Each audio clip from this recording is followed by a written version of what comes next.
on the bottom side of the map. As the LeBlanc going to be taken away. So we're trading as Renekton being considered. That's going to be locked in. Not a huge fan, to be perfectly honest, as I wouldn't even mind just locking Thresh Diana right here. If you would like to, but they could do something interesting like picking away the Gnar, because I'm kind of expecting Lava to likely flex that Renekton into the mid lane, but this has to happen, right? Yeah. I think Diana Thresh is the best outcome here. Then you get the choice of going either for the Felis or the Jinx. I can even combine it with something like a Varus if you want to stay with a little bit more lane pressure while still allowing your Thresh to provide a lot of value. And I do think that it's most likely this goes to Lava. However, if this does go to Hoya, then this can also be a signal of Fredit Brion recognizing how pivotal Hoya was in their last win and maybe opting to play through topside, which we don't know how the draft is going to shape up. But I would honestly not mind that as a lane pickup here. I've been pretty vocal. I'm not the biggest fan of Lane Lee anymore. I feel like the E-nerfs were very effective. Q Lee is okay. Like his skirmishing is still great, but I think that picks like Gwen. He's doing it again. All right.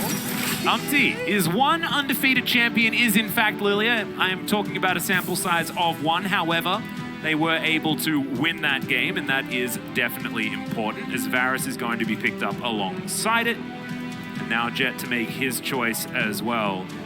Yeah, you mentioned, you know, Lane Lee not necessarily working out. I think that my opinion of the Lane Lee has been skewed a little bit by last night's games, as he was pretty revolting in the hands of Rascal. But Leona is going to be picked up, and DRX now keeping things a little bit ambiguous with exactly where that Lee Sin's going. You ban the Thresh, right? And the fact that Ziggs and Thresh just make it through the first half of the draft on 11-13, and Lilia gets... I think Lilia on 11-14 is fine. I think the champion is buffed adequately.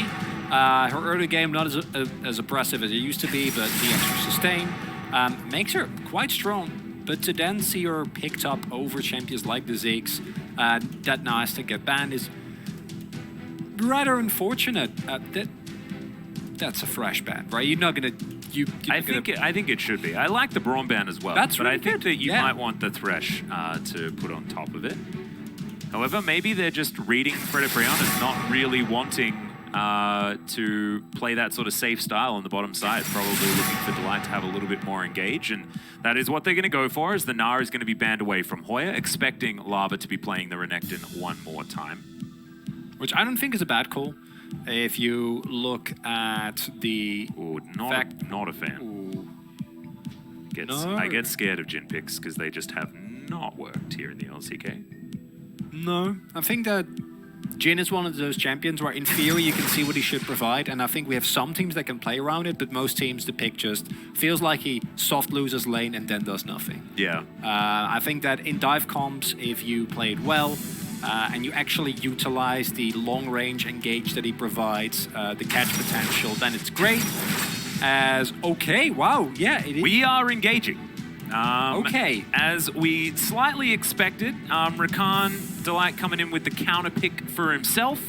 And by counter pick for himself, I mean he counter-picked himself in the bottom side of the map. And now let's find out exactly where that Lee Sin's going. Looks like mid lane for Jet is likely the outcome, as the Gwen is being hovered. We've seen Gwen Lee Sin actually be pretty popular, as, that's a lot of junglers on the top side of the map for DRX. They're like, oh, but Pyoshik has been winning all the time, so maybe if we just all play his champions, we're gonna be fine. What do you reckon? Sure, why not? It's the staple of the current meta. It's triple skirmishers. It's going to be triple conqueror as well, looking for fights. However, I don't think you want to fight early against Fredit Brion. I think that while the Lilia, in my opinion, not the greatest pick on this current patch, if she gets going, she's still insanely threatening. The setup that you have in both of the solo lanes is incredible, and this is a composition that definitely allows Fredit Brion to do the one thing that Fredit Brion loves, and that's picking up dragons, Atlas. Oh yeah, they should definitely be able to do that. One of the reasons why Fredit Brion's Dragon stats are so high, I hadn't really figured out the correlation, which makes me a little bit silly, is because they have been leaving Hoya just by himself. I think that if the set is left alone in this matchup, though, things could go horribly wrong for Hoya. So I'd like to see Umpty pay a little bit more attention towards that top side and just hope that their lane pressure alone is enough to keep their opponents off the Dragon. And tracking Pioshik is going to be a big one here. I think that the Lilia, in her current state, does need help. I think that she plays really nicely around the pressure that her lanes will have. I do actually think in early levels that the set should be fine. Renekton, self-explanatory. So if they can play around the prio, maybe get a couple of camps, put Pioshik on the back foot early, which is possible against the Diana, then you can go into a more comfortable mid-game as Fredit Brion. Don't face check though. Please don't. No, we found out that doing that is generally a bad move, as Pioshik is going to throw a crescent into that brush. He knows. Okay, he's not going to do it. Whew. I'm glad that we were watching Umpty setting up his emotes on the player cams earlier on before we got into the draft, and now we're seeing exactly the value of it. As there's the Jeanette Green Wings making everyone a little bit sad, myself included. But that's okay. They live on in our hearts, and also in the vibe that Fredit Brion provides here in the LCK, which is definitely fantastic. Not necessarily for win rate, but it's never about win rate with Jin. It certainly is not. Unless you were talking about StarCraft, in which case they were doing pretty well. But here we go. Umpty going to be starting off on his red buff. Same thing to be said here for Pioshik. He shouldn't have too much action in very early stages. And how are you sort of seeing these lanes going? Are you expecting anyone to have some severe priority in this early game? I think it's pretty dependent on how the lanes are played out. I think that Lava should have the upper edge in this early matchup, or in to the Lee Sin. Depends also on what Jet does. I've seen some Lees still go for the E-Max, even though it was nerfed.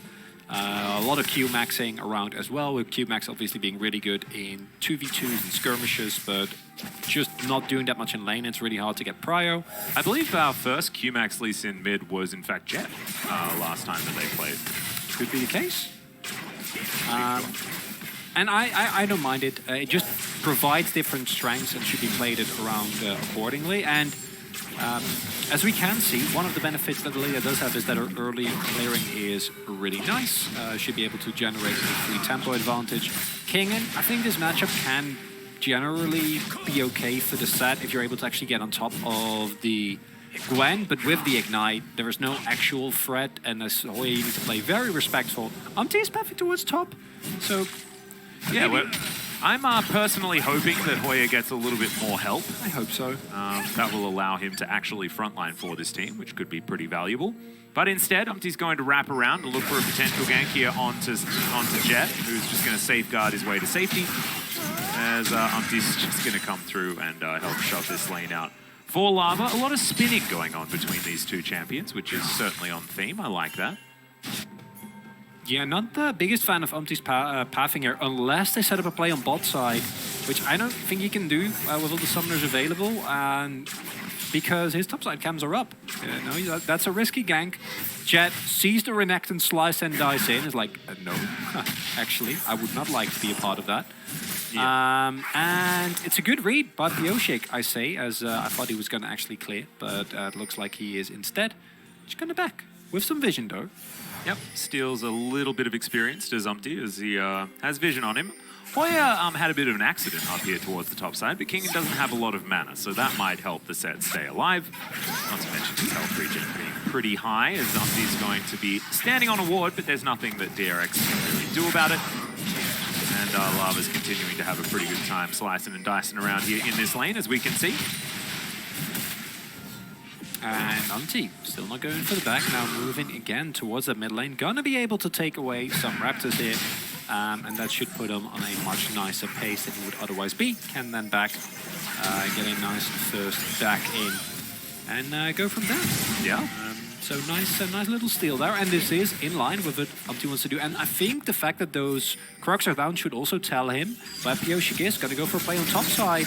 Yeah, King in, puts down the mist as there's the face breaker. Hoya gets himself a big old shield. Umti's still taking some time figuring out exactly what he wants to do, as they do have a ward down. And he flashes on in. This is going to be first blood going over to Fredit Brion. A great start, and it's the top side that they're focusing on. Really happy that they give it to Hoya as well to provide him some much needed help in that matchup that was going really rough early for him. And that's also a gank where, as Kingen, the Scryer's Bloom was used by Umti. Like, they had knowledge of someone being there. I don't think you can be that far up the lane in that scenario. Maybe some miscommunication, because initially Pioshik was pathing top as well, kind of following Umti, but instead, it's a very telegraphed gank. Works out very, very well. Yeah. And now, nice early lead for Fredit Brion. Maybe it's sort of Fredit Brion allowing DRX to assume that Fredit Brion are going to play their normal way, which is to leave Hoya by himself forever. And expecting Umti to go for that back like a lot of junglers would have after stealing away that Raptor camp. So maybe Fredit Brion just playing the minds of their opponents quite effectively here. As we're going to check it out once again. It really just wasn't many options for a flashless King. Yeah, and now I'm wondering whether whether it was a miscommunication, because at this point King can do nothing. Holds his ignite as well, which I think is a good call. Yes. Like, there's no way that you ever get a return kill there. And now you still kill Fred post 6 with your ultimate. As this bot lane Prio working out really, really nicely, as Umti might throw the bowling ball. Don't think he's actually gonna find someone, but this provides them with Fredit Brion staple. That's the dragon. Hey, and also, this is at 6.5 minutes, so they'll still be able to potentially fight around the Rift Herald as well. Yep. You can see Hoya underneath his turret. Taeyun did have to go for that back, and having Umti even delay that back by just a little bit means that so many of these minions will get missed by Taeyun, and does give a really nice back timing, an even better one, over to Henna and Delight. So things working out just fantastically for Fredit Brion in the early stages of this game, as Hoya continues to find some safety here towards the bastion of his turret. And now he's 6, which means that actually diving this set is really hard. While the Diana and the Gwen have a lot of damage available, there's not that much lockdown, which, especially with the Showstopper as well as the Flash available, means that it's not great. Yeah. To try and make plays on that, and that's exactly the position where Fredit Brion won him, and why they have been so adamant about putting Hoya on these type of picks. In this scenario, it's even better because they actually did give him a little bit of love. You know, and Hoya's like, okay, I feel strengthened, I feel supported. You can do stuff on the rest of the map. Go pick up your dragons, Umti, it's okay. The thing that I would really like is for them to have a look at the Herald, because if they do manage to crash it into the top lane out of turret, then it will mean that the Gwen has basically nothing that she can do, which is really, really good for Fredit Brion. We had a look at the Lee Sin mid stats. He hasn't won a game on this patch so far, and that is certainly bad news. Yeah, maybe this is the day, but so far, Fredit Brion have a lot of control, and it's only going to get worse for the next little while, as DRX will be entering towards the mid-game, which is exactly where Fredit Brion have a lot of their power, as there's a Happy Bee that moves his way towards this bottom lane, and that is optimistic ultimate to come through from Henna. Sometimes you just want to celebrate and press your R button. Chronicler? I think he was trying to predict Taeyun walking back with Henna and the Light walking up. Taeyun, not scared at all. Like, nah, yeah, I'm good actually. And it'll just be available for Pioshik, and I want to see plays, right? Like, Moonfall is available. You have the Dragon's Rage as well. Yeah, Bowling Ball going to connect here onto Pioshik because he does miss the Q. In goes Lava, looking for an opportunity. Instead decides to stun the ward, which is not exactly the greatest. Now he's going to flash, but gets booted over the wall. Jet going to flash to follow him. It's a 1-for-1. It's messy, but it gets the job done. Jet now taking a bit of damage as Umti's just running circles around him, much like the Lilia is wont to do. Not going to be able to find the Watch Out Eat or anything like that as he just tidies up this minion wave. It's not the cleanest play by Fredit Brion, who clearly opts into that. Whoa, that's a flash out from Hoya. Ooh. Aggressive. No Ignite actually to go down here for King and either. you gotta respect. That's the unfortunate part. If you look at the lack of vision that is available. And there's even a cheeky flank ward there. There's no teleport available, but it's still there, you know? Yeah, I like it. It's ready. It's the thought that counts sometimes, you know? Just knowing that someone could support you if they had teleport, which they do not, because they've used it for the lane, because you're Hoya. But I think if you get the double E here, you're in a really good spot. Instead, it's a little bit awkward. Hoya using, I think, his empowered W on that ward. Yeah, bad news. That is really not what you want. Unfortunately, Umti able to salvage a play with the kill on Pioshik and able to do a nice amount of damage as well on Jet there. And now I think they can get away with this. Dominus not available yet, but neither is a Needlework. True Rush hitting 3 does a fair bit of work here as DRX are going to rotate their way around. Fredit Brion relatively low right now as the eye going to be popped. It's going to be a 50-50 on this one as in goes the quickness towards the backline. The Rift Herald goes down, but now the fight is on. Hoya does so much damage as Umti still bouncing around this one. Jet in a whole host of trouble. He's going to get taken down as Umti flashes over the wall. Jun down to 300. Kingen also in a lot of trouble. Jun's going to flash, and there is the sleep on the Gwen. She gets her scissors out, but running with scissors is dangerous, and he's going to bear the brunt of it. And I'm pretty sure I saw Umti actually pick up. There we go. Did find the Herald after all. So now this is such a big turnaround for Fredit Brion. Able to win the fight. Now move into the top side. Pick up a bunch of free plates. Sure, Tame is left alone in the bot side with the turret, but doesn't matter. Picks up maybe 1-2 plates. But with the amount of pressure generated there, Fredit Brion looking great. Yeah, love it. Let's have a look at it one more time as this was a 50-50, but the win for Fredit Brion is huge for Umti taking this one down, and his Lilias look really good. It's the perfect smite, hit it at 890, I think, and it's the setup provided by that set. We know that it has, and even though Umti is not playing a champion that I think is the highest of tiers right now, we see the power of comfort, we see the confidence that this player has, and we know how important Umti being and feeling comfortable is for Fredit Brion, because they just look like a different team. Hoya also with a beautiful setup, Delight going in with a flash engage, just everything working out for Fredit Brion there. Yeah, and they really do play well when their game plan is working. Often, if you put them off their rhythm, that's when you see Fredit Brion have a whole lot of trouble. It was something that DRX was capable of doing last time these two teams clashed, but it looks like it's not necessarily working out this time as Umti. Yeah, no, you don't take dragons from this team, Pioshik. That is very optimistic. Not happening.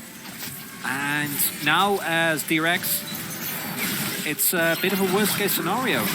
Lava? Yeah, he's got the dominant spot, but Kingen trying to chase him down the lane. There is a lot of needlework, but it's not quite enough to get through that, as True Shot Barrage is going to sail towards the top side, but it's not going to get the Crocodile as he's running a really long way away, and also probably had enough health to survive it anyway. They don't want to take the risk, which I get as Lava. I'm a level up, you know, even in CS. I got a couple of assists. How bad? Oh, it's Gwen. Yeah, no, it's very bad, actually. Never mind. Yeah. I will skedaddle. As, yeah, second Drake picked up, Fredit Brion. And I'm really happy you pointed it out, because we've seen a lot of games where Fredit Brion basically does nothing for 30, 35 minutes, and then they lose the game. And it's even more frustrating when you see games like this, where when they can play their own play, they very clearly know what they're supposed to do. Yeah. It's when they're put on the back foot that they're facing a lot of difficulty. And now, as DRX, you have a top side with an incredible amount of all-in power that will remain relevant, but simultaneously also all melee, all forced to go into a composition that I think when it comes to wombo combo, outdoes you, and it doesn't happen often when you have Diana on your team. Not going to work this time around, especially with how powerful Hannah just became. He is just huge. On this Varus, we'll be able to go back and buy whichever items he would like. There's the Duskblade, and has another Caulfield's Warhammer as well. So a lot of ability haste at this point in the game. And the Varus is very, very happy to take over this mid-game right before those plates fall down. They get all of them on the bottom side. And now the amount of poke around the next dragon fight, and it is a Mount Drake as well. We escaped the Cloud Soul inevitability that I often bring to the LCK, but I have been a good boy today. Thankfully. I'm sure Fredit Brion does too. Yeah, it's going to be very, very powerful if they are able to continue all of the pressure that they've shown. And as DRX, that's something you're very happy to see, because I think that if that is not a mountain Drake with a possible mountain soul, the win condition of you diving on a single person, blowing them up with the exorbitant amount of burst that you have available, remains a win condition. However, with Fredit Brion, with how the game's looking right now, going to be able to pick that or at the very least soul point up without too much of a hitch. I don't know if they can really do anything as teleport's available, but I don't know if King lives through this. Yeah, this is really dangerous. He does have Ignite, but I don't know whether that's going to help him as the mist goes down to avoid the chains of corruption. But point blank, not really going to work as Lava goes in, slices him up. Good tanking as Lava's going to have to flash to get out of the way of the turret. Jun still looking for it, but Solar Flare now on cooldown, and Jet not going to go in 1v4, which I think is intelligent. I think that was the slice, or rather the dice, that got Lava in an unfortunate position there, because Jet already buffering his kick, and then the Renekton dices away and you kick him to safety. Never feels good. Not great. Ooh, I don't know if you want to go for this. Looking for a potential dive. It is 3 versus 3 as one had gone home. Sorry, 2 had gone home, in fact. Taeyeon's still in this mid lane, just trying to get his farm up. He's only ahead by 4, but it's not too bad considering how badly things went on the bottom side. Not a good place for DRX, because now we're slowly starting to get to the point where the only viable win condition that you have with all of these solo laners being continuously killed is your Ezreal, and that's in the very, very far future. And you don't really have a clear path how to get to that future, which is a big issue. As there we see Lava, that's the dice at the last second. Otherwise would have died a certain death, getting kicked deeper into that territory. But Taeyeon going for the Triforce build, which I think ever since he nerfed the Sunderer on ranged characters is completely fine. But it's still, you're talking about finishing your Mana Mune, stacking it up, and then going into a definite third item. Don't even think you can afford to go for Frozen Heart. I think you need damage just to have somewhat of a shot so you can get Surreal Dust. Oh, I agree. It's just not a good spot for DRX and Fredit Brion looking peachy here. Really good. Shirley's going to go down as well. They're going to continue their monopoly on these neutral objectives. They're going to be able to use that to get more Drake priority as well.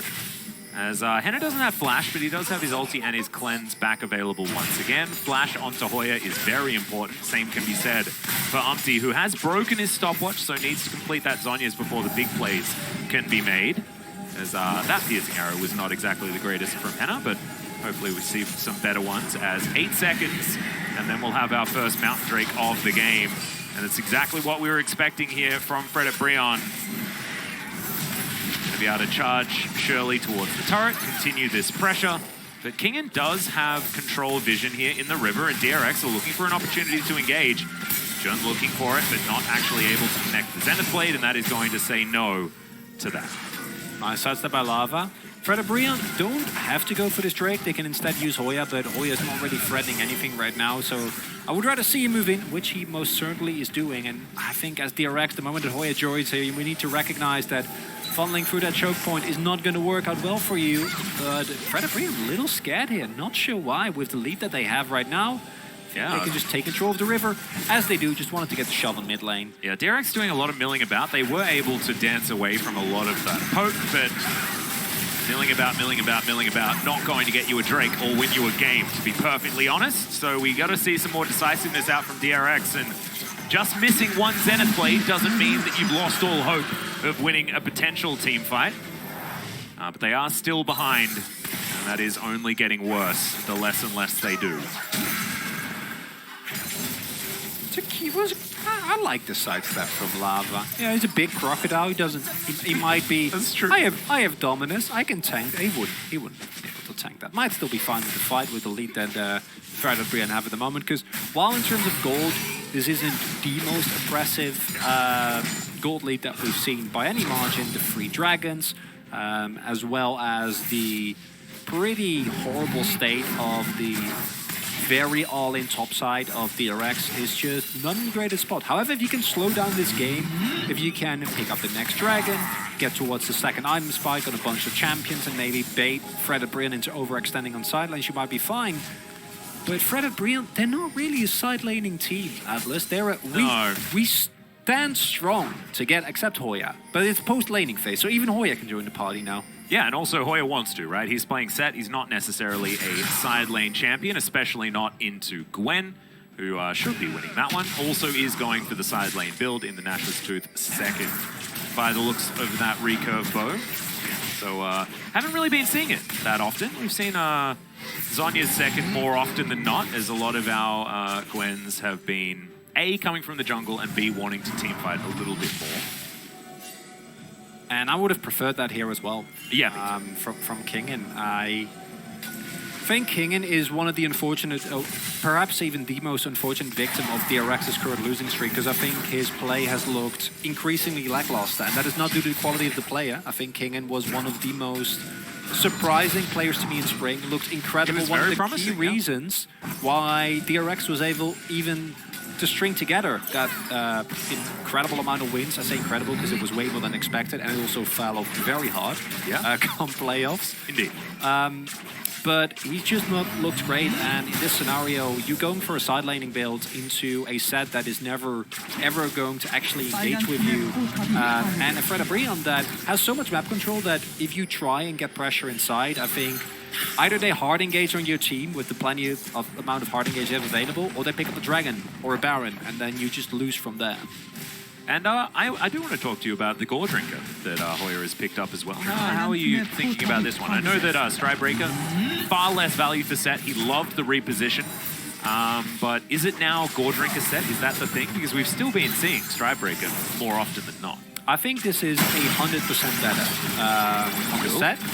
Well, it's not looking better right now, as he's going to have to flash out of the way of King. Survives for the moment. As he misses out on that cannon as well. It's all going wrong for Hoya down here on the bottom side. Don't think it's the Gore Drinker's fault, though, as True Shot Barrage is going to almost kill him. Goes down to sub 100, I think, before the Grit does get him a bit more health back. Not even close. Still deathless. I like how he has a little bit of a rest before he goes back there as well. Oh, my God. He knew at that point the camera's on you, like, hello, guys. I'm fine. Don't worry about me. I think that even though the Stridebreaker at 11.13 is incredibly strong on the champions that don't need a dash, Nocturne comes to mind, even though we haven't seen him. Shaco is also a good example, you know, like he gets on you anyway, he just wants the root. Yep. And you're playing into 4 melee champions. I mean, the Ezreal was very unfortunate, but as said, if you ever get on Ezreal, Ezreal's not doing his job, so that should generally not happen. And like Gore Drinker in the 4 melees is great, and the amount of health that you will have available between Gore Drinker, DRX, and a possible Titanic is going to make your haymakers actually just, and I know we talk about disgusting haymakers a lot. Yes. This set build is it's obscene. It's even worse. It's not fun for anyone but Set and his team. Well, Tayan gonna have to Arcane Shift away as Umpty's booking it towards this Ezreal. He's gonna be missed there as he flashes on forward. Lava gets over the wall as Tayan's out of the fight now. Quickness goes down as Pioshik's in a little bit of trouble. Good avoidance there from Umpty on the True Shot Barrage as now Pioshik between a rock and a hard place and a crocodile, but he is going to be able to make it out. Actually really nicely done by the Diana, but it's still Fredit Brion creating a lot of control around this Mountain Soul point. And the Mountain Soul coming up in 12 seconds time, and DRX do have to try and get back here. It's a really nice mechanical play. The fact that Pioshik gets out there is great. I think that they manage that situation as well as you possibly can. But it doesn't matter. You need to win this Drake fight, and I think right now, not looking good for DRX. No.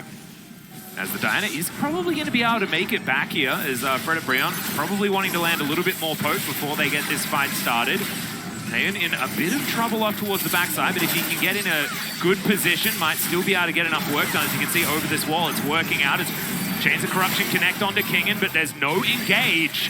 The mist goes down, and so Kingen won't have that for the next fight, potentially. As Umpty gets himself into the pit. True Shot Barrage does a fair bit of damage.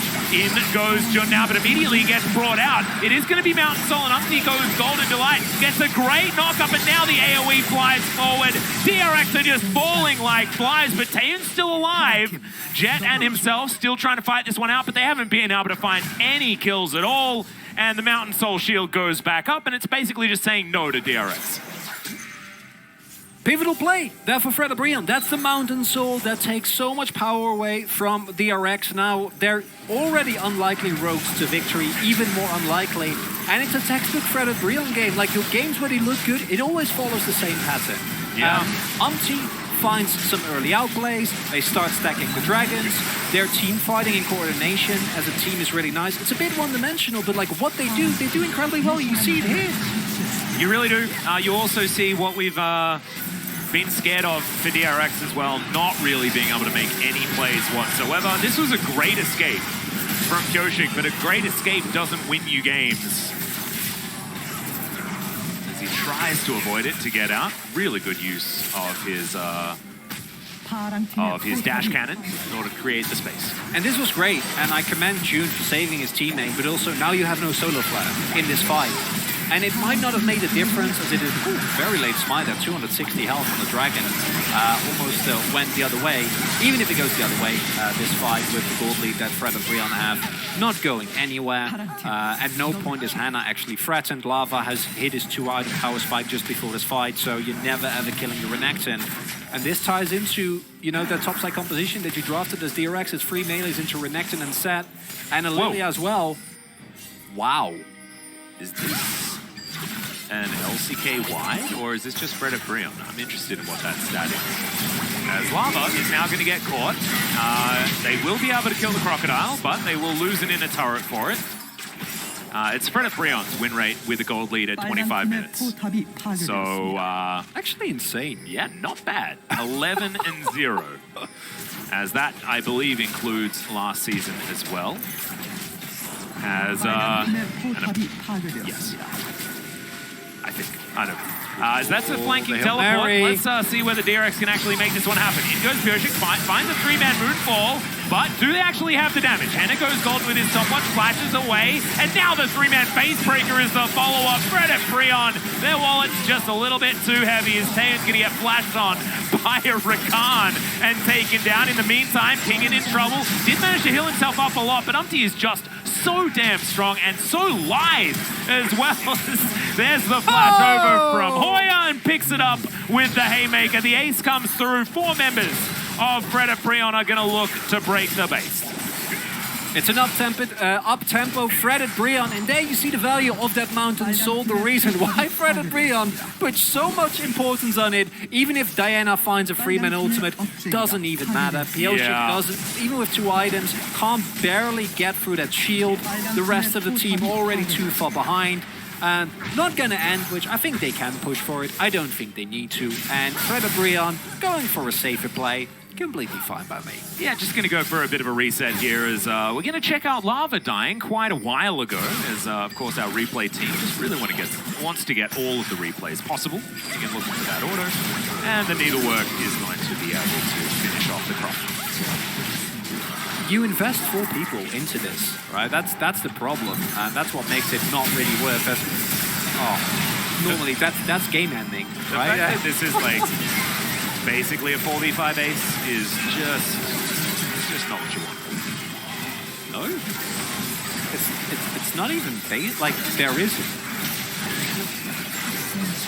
Lava's still dead. Yeah. Maybe the spirit of the dragon is also in. Hoya, really nice. Stone cold as well. Just no comment. Of course, I hit that. Don't you? Yeah, exactly. It is a good look for Fredit Brion. It turns out maybe the lane that you didn't have to give attention was the bot lane. Maybe Henna and the line are just fine on their own, and giving Hoya a little bit of resources is the way to go. Well, Kyoshik looking to make his way in here as Delight looking to get out. Here's the engage. It's desperation on the side of DRX, but they do manage to get rid of the Varus, but it's another massive play from Hoya. This set is just so damn strong. Gets in there with the superplex, and now Taeyeon has to deal with so many angry members of Fredit Brion. He does take down the Croc as Umti gets that flash over. Taeyeon looking for it, and he will find it here. Can he do the impossible? The answer is almost, as it's only Hoya left alive after the tirade of the Ezreal. A little bit of happy gaming there from Fredit Brion. Not really the clean ending that you want to this game, but I don't think it's going to matter. Hoya goes through turrets very, very quickly. It's going to be June and Bioshik. I think maybe they can hold. Yeah, he needs to peace out. Yeah, this game's not over just yet. Brion, that was not necessary. You didn't have to go for that. Because this pick, or this engage rather from Bioshik is done really, really nicely.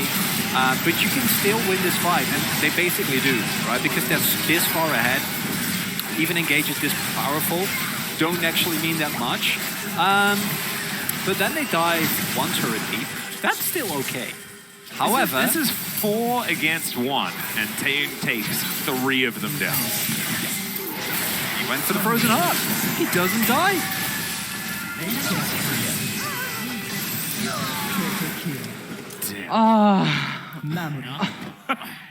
Oh, his back must feel so sore. Oh my goodness. Well, that was still an amazing play. Now, I mean, you flip around an Elder Drake, whoever takes this is going to win the game, right? It's likely going to be Fredit Brion, but let's see whether DRX can get something done here as Hoya. Already in amongst it, Bioshik, he's just dead before the fight even really starts. And Henna, there is no one touching him. This game, ladies and gentlemen, is over. Jet to go down here as now Kingen gets over the back wall, and it looks like Elder Drake is going to survive for the moment, as the Nexus turret not going to be so lucky as Lava just going to give him the thumbs up and fail to get over the wall, and Kingen is going to be able to get back and attempt to save this Nexus. That was very interesting. Teleport now available. Don't think he'll make it, Atlas. Yeah, I don't think that one Gwen against the world is going to be enough here. As yeah, there's a bit of a crab rave to be had, and that is going to be it. Nexus falls down, and Fredit Brion will